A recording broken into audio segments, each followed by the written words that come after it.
Mummy जी को क्या हुआ है? परेशान सी लग रही हैं। इनको तो टोकना आफत मोल लेना है। चलो कोई नहीं, एक बार पूछ ही लेती हूँ क्या हुआ है। मम्मी जी क्या हुआ? कुछ परेशान से दिख रहे हो। दीदी के घर सब ठीक तो है ना? क्यों, तुझे क्या करना है? तू तो यहाँ आराम से रहती है और मेरी बेटी इतनी परेशान है। और तुझे क्या पता परेशानी क्या चीज़ होती है। तुझे यहाँ तो सब कुछ मिला हुआ है और तू यहाँ ससुराल में मायके की तरह रह रही है। और एक तरफ मेरी बेटी मायके में इतने लाड प्यार से पली हुई और ससुराल में कैसे रह रही है, मेरा दिल जानता है ना। आखिर माँ हूँ मैं उसकी। जब भी दीदी के ससुराल में कुछ होता है ना, मम्मी को तो बस यही लगता है उनकी बेटी तो इस संसार में सबसे दुखी औरत है और उनकी बहू सबसे सुखी औरत है। जैसे दुनिया के सारे अत्याचार तो उनकी बेटी पे हो रहे हैं और उनकी बहू ऐशो आराम से रहती है।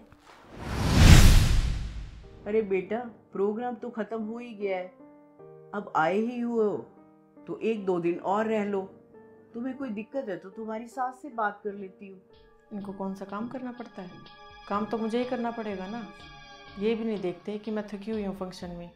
ऊपर से मेरे नंदों को और रख लिया 2 दिन के लिए। क्या हुआ मनी बेटा, तेरा मूड क्यों खराब है? अरे क्या हो मम्मी, इनको कौन सा काम करना पड़ता है? काम तो मुझे ही करना पड़ेगा ना। ऊपर से मेरी नंदों को और रख लिया 2-4 दिन के लिए। कौन करेगा इनका काम? दीदी, आपकी नंदे तो कितना काम करती है ना, भाग भाग के सारा काम निपटा देती हैं। भाग भाग के काम तो ना इसलिए करती हैं क्योंकि इनको पता है कल को जाएंगी तो विदाई भी तो मिलनी है। अब यहाँ रुक गई हैं, अब तो काम मुझे ही करना पड़ेगा इनका। मेरा बस चले ना तो इनको मायके में आने भी ना दूं मैं। तू क्या जाने, तेरी तो एक ही ननद है, वो भी इतनी सीधी। जिसकी 2-2 नंदे हैं ना, उसको पता चलता है कि नंदों का दुख क्या होता है। अब तू मुझे फालतू की एडवाइस देने मत लग जाना। अब मेरी तबीयत ज़्यादा खराब हो रही है। अब मेरी चाय ना मेरे कमरे में ले आ। ठीक है मम्मी जी।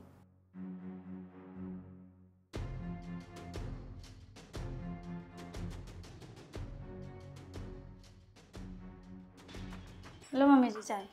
बहू देखना किसका फ़ोन है।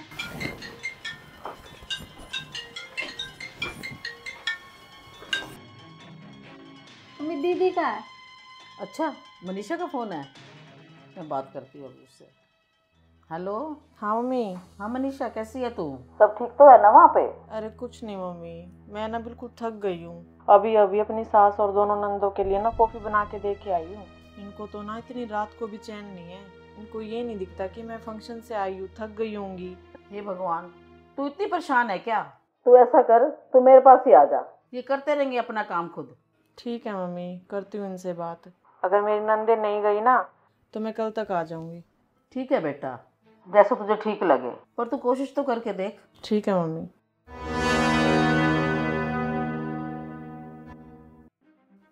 क्या हुआ मम्मी जी, सब ठीक तो है ना?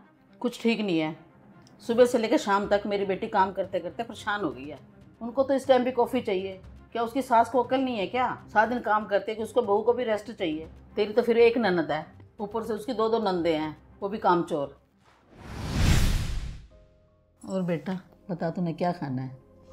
मायके में आई हुई है, जो तेरी पसंद का मैं वही बनवा देती हूँ। दीदी खाना बन गया है, आके खा लो। भाभी यहीं ले आओ ना, अब मुझसे उठा नहीं जाएगा। इनसे तो इतना भी नहीं होता कि बना बनाया खाना उठ के ही खा ले। सब चीज़ें महारानी को बेड पे ही चाहिए। ठीक है, ला रही हूँ।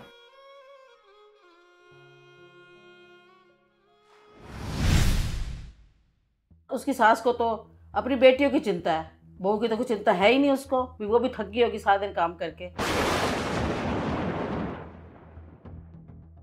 यहाँ पर भी तो वही हो रहा है। मैं भी तो सारा दिन काम करके थक जाती हूँ, पर नहीं, मम्मी के तो बस चाय चाहिए होती है।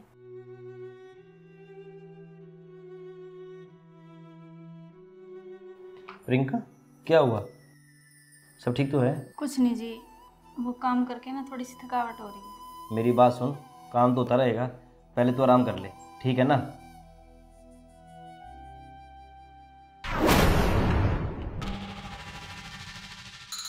बहू तू यहाँ के सो गई है?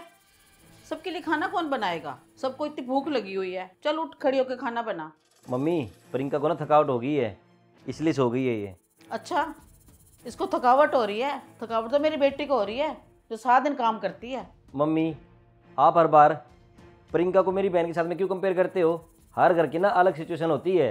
और आप ना टेंशन मत लो, मैं ना अभी बाहर से ऑर्डर कर देता हूँ खाना, थोड़ी देर में आ जाएगा। हाँ हाँ, बाहर से खाना ऑर्डर करेगा? तेरे को पता कितनी महंगाई है? इसको बोल दे खाना बनाए उठ के। तो फिर मम्मी क्या करूँ? आप प्रियंका को थकावट हो रखी है, अगर कल को ये बीमार हो जाएगी तब भी तो हॉस्पिटल में पैसे लगेंगे ना। तो इससे अच्छा है हम बाहर से ऑर्डर करके खाना मंगा लेंगे। मम्मी आप हर बार जितना मेरी बहन के बारे में सोचते हो ना, अपनी बहू के बारे में सोच लिया करो। ये बेचारी ना सारा दिन रसोई में लगी रहती है, एक दिन का रेस्ट भी नहीं लेती। हाँ बेटा, तू ठीक कह रहा है। मैं सारा दिन अपनी बेटी के बारे में सोचती रहती हूँ। बहू भी तो सारा दिन थक जाती है, ये भी तो पूरा दिन काम करती है, लेकिन मैंने कभी अपनी बहू के बारे में सोचा ही नहीं। कोई बात नहीं मम्मी जी, मैं बना देती हूँ खाना। नहीं बेटा, तू रेस्ट कर ले। परवीन बेटा, तू ऐसा कर, खाना बाहर से ऑर्डर कर दे। बेटा तू मुझे माफ़ कर दे, मैंने अपनी बेटी के बारे में तो सोचा, अपनी बहू के बारे में सोचा ही नहीं। अगर हर सास अपनी बहू को बेटी मानने लग जाए तो किसी घर में कलेश भी ना हो। हाँ दोस्तों, देखा आपने, तो भाई हर सास यही चाहती है कि उसकी बेटी तो आराम करती रहे और बहू सारा दिन काम करती रहे। जिस दिन ये सास ये सोचने लग जाएगी ना कि बहू को भी थकावट होती है जैसे उसकी बेटी को होती है, उस दिन ना हर घर स्वर्ग बन जाएगा। क्या मैं ये बात सही कह रहा हूँ? अगर ये बात सही है तो एक प्यार से कमेंट करके जरूर बताना। जय श्री श्याम।